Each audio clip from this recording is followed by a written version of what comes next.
So guys দেখতে পাচ্ছেন আমার ছোট ভাই আব্বাস, সে অনেকদিন পরে আমার সঙ্গে দেখা করতে আসছে। আর জিলাপির মঞ্চে এখন বসে আছি, যে জিলাপির কন্টেন্ট তৈরি করতেছি সেখানে কিন্তু আমরা নিজেও সেটা খাচ্ছি এবং সেটার টেস্ট বুঝতেছি। তো আজকে অনেকদিন পরে আমার সাথে দেখা হয়ে গেল এবং সে প্রথমে জিজ্ঞাসা করলো কেমন আছি দাদা।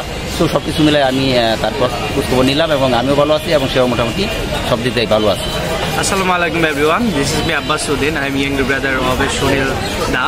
So after long times I have seen him and we had some gossiping, and after that he treated me some jalebi and we are just exploring that taste, unique taste. So if you love this video, you should share this video because it's of Kishorganj and you should stay with him and encourage himself.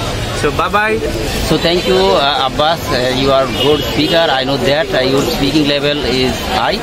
So I blessed to you, your life and your all of side you develop.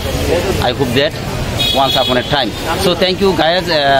আমরা কিন্তু অনেক সুন্দর একটা speaking শুনলাম, তার speaking level অত্যন্ত সুন্দর। So guys আমরা কিন্তু একজন দর্শকের সাক্ষাৎকার নেব।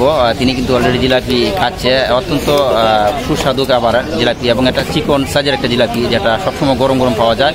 আর শীতের সিজনে সেটার চাহিদা খুবই ডিমান্ডেবল। আপনারা হয়তো যারা যারা জিলাপি খেয়েছে তারা হয়তো বিষয়টা জানে। তো আজকে আমাদের যে রাসেল ভাই আছে তার সঙ্গে কথা বলবো। আচ্ছা রাসেল ভাই, আপনার অনুভূতি একটু প্রকাশ করেন। আসলে জিলাপিটা আসলে আমাদের কিশোরগঞ্জের মধ্যে কিশোরগঞ্জ গরুদয়াল কলেজের লেকপারে জিলাপিটা অসাধারণ এবং যে বানায় অসাধারণ কারিগর এবং জিলাপিটা খেতে এত টেস্ট, এটা না খেলে খুব বোঝা যাবে না। ওকে ঠিক আছে, বলে একটু খায়া দেখেন, সবাই কিনে আসেন খেয়া দেখেন। সেটাই তো দর্শক বুঝতে পারতেছেন উনি এখানে আসলে আমরা পেয়ে যাবেন। সো এই হচ্ছে তার দোকান। আপনারা দেখতে পাচ্ছেন কারিগর নিজে কাজ করতেছে এবং খুবই স্বচ্ছতার সাথে এবং ক্লিয়ারনেস কাজ করে এবং পরিপাটি সব কিছু। আমরা কিন্তু তার সঙ্গে কথা বলবো, চলেন আমরা একটু সামনে যাই। এই হচ্ছে গিয়ে দৃশ্য আপনারা দেখতে পাচ্ছেন। এই হচ্ছে আমাদের মানে যে দোকানের মালিক, ওনার।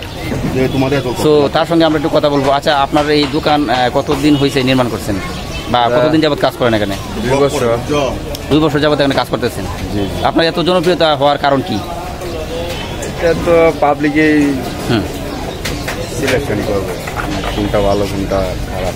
মানে জনপ্রিয়তার কারণটা কি? মানে আপনার গুণগত মান, কোয়ালিটি সবই ভালো, মানে মানুষ যত খায় ততই মানে আকর্ষণ বাড়ে যে একবার খেয়েছি তারপর আবার খেতে হবে, এরকম একটা কিছু।